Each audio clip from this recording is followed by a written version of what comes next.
말씀은 로마서 3장 29절에서 30절입니다. 하나님은 다만 유대인의 하나님이시냐 또한 이방인의 하나님은 아니시냐 진실로 이방인의 하나님도 되시느니라.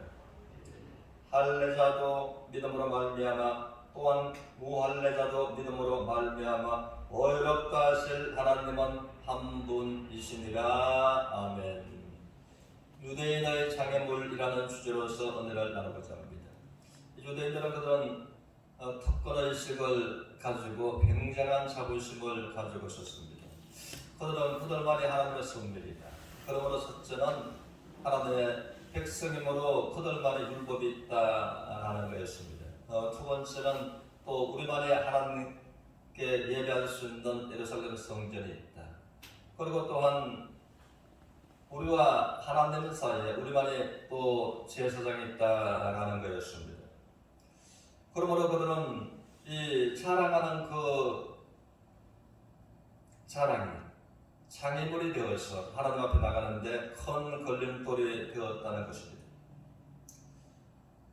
그래서 우리는 신약에 와서도 보면은 사도행전 10장 28절 이하에서는 고넬료의 집에 그가 성령의 인도하심을 따라서 하나님의 말씀을 전하러 가게 됩니다.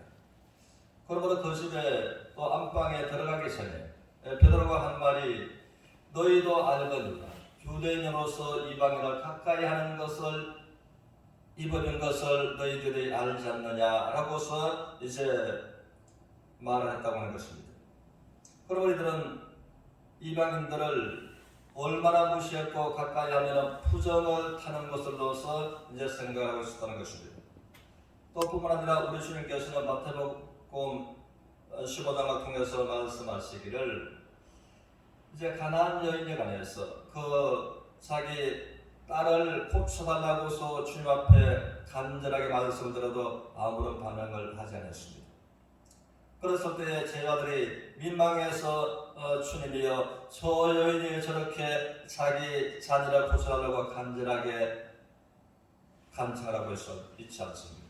그럴 때에 주님은 말씀하시기를 자녀의 떡을 취하여 개들에게 던짐에 마땅치 않다 라고 말씀하신 그 주님의 말씀을 보면 그때에 유대인들의 생각이 그들이 이방인을 얼마나 싫어했는지 함께할 수 없는 자들에 관한지 이제는 생각하고 있는 것을 잘 표현해 준다는 것입니다. 그런데 성경은 강하게 이스라엘 백성들한테 말하고 있고 또 사도 바울은 강하게 도전하고 있는 것이 본문을 통해서 29절에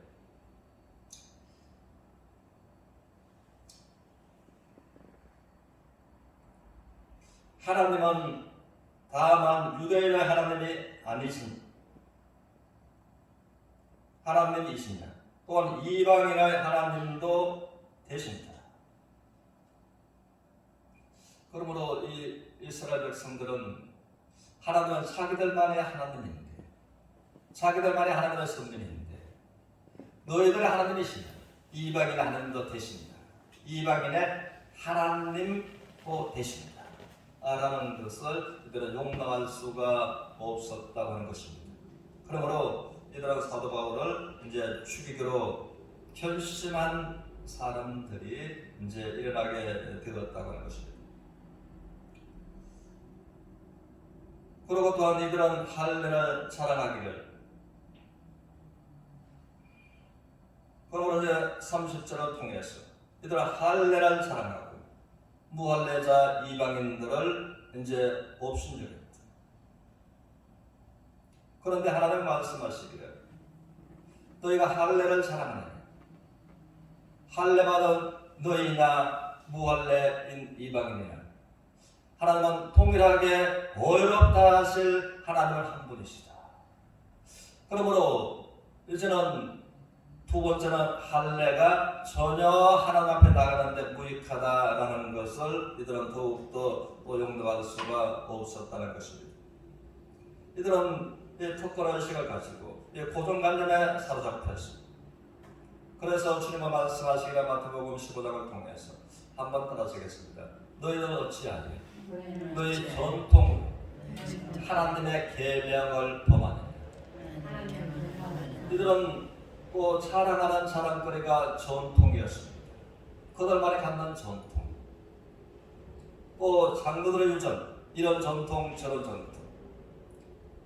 그러므로 그 전통을 얼마나 자랑하고 전통 속에 갇혀 있었는가 하면 그 전통으로 하나님을 대적하면서 그것을 옳다라고 하는 가운데 머물러 있었다는 것입니다. 그러므로 이 유대인들은 그들의 자랑하는, 그들의 탑권이라고 생각하는 그 고정관념, 장애물인 고정관념에서 벗어나지 않으면 결코 하나님의 은혜의 구원을 받을 수가 없었더라라고 하는 것입니다. 그러면 이것을 우리가 이대로 우리에게 교훈을 적용을 시켜봅니다. 사람들은 자기 교단을 자랑하는 사람들이 적지 않게 있습니다. 교단에 관한 자부심, 그리고 또한 자기는 보면 직분에 관한 자부심과 직분에 관한 자랑을 하고 있는 사람들이 있습니다. 그건 참 좋은 것입니다.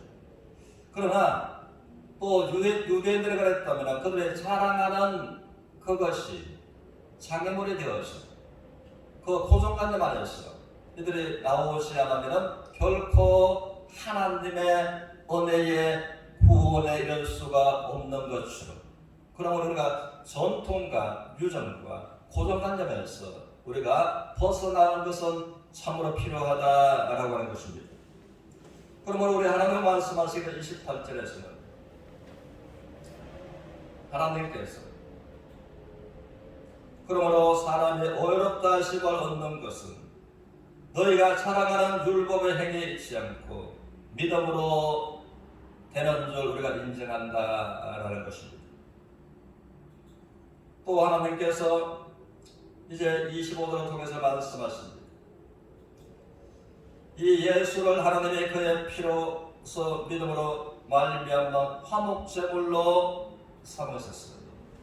예수님의 십자가의 그 흘리신 보혈을 가지고 하나님과 우리는 원수가 되어 있었다라는 겁니다.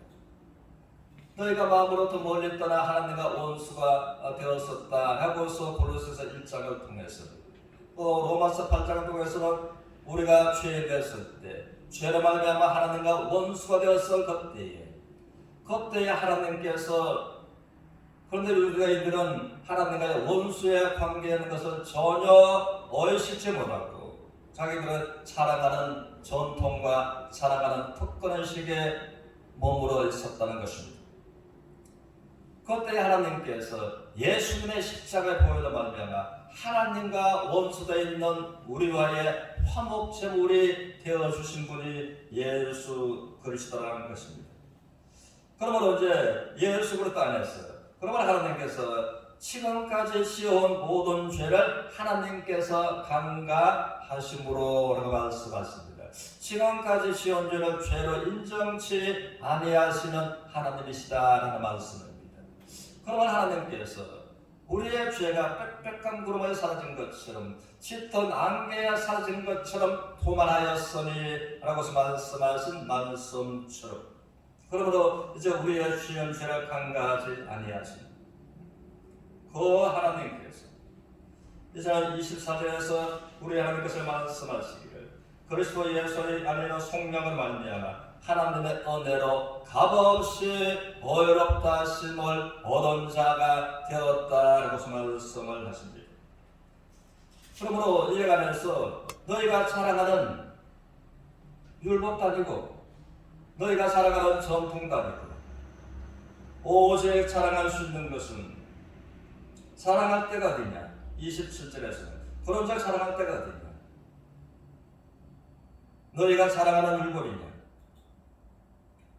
아니라 오직 믿음의 법으로니라 라고서 말씀을 이제 하신다는 것입니다. 그런 것입니다. 그러므로 하나님께서 우리가 전적인 은혜로 원수된 우리와의 관계에서 화목제물이 되신 예수님의 십자가의 희생의 제물을 통해서 우리의 모든 피 없는 죄를 감가하시는, 그래서 에베소서 2장 8절을 통해서 은혜는 하나님께서 십자가 통해서 우리에게 베풀어 놓으시고 베푸신 그 은혜를 너희가 믿음으로 말미암아 구원을 받았나니라고 말씀하신 하나님 앞에 우리 모두가 우리의 신앙의 장애물에서 벗어나서 완전한 하나님의 은혜인 구원에 참여하는 모두가 되시기를 주님의 이름으로 축원합니다.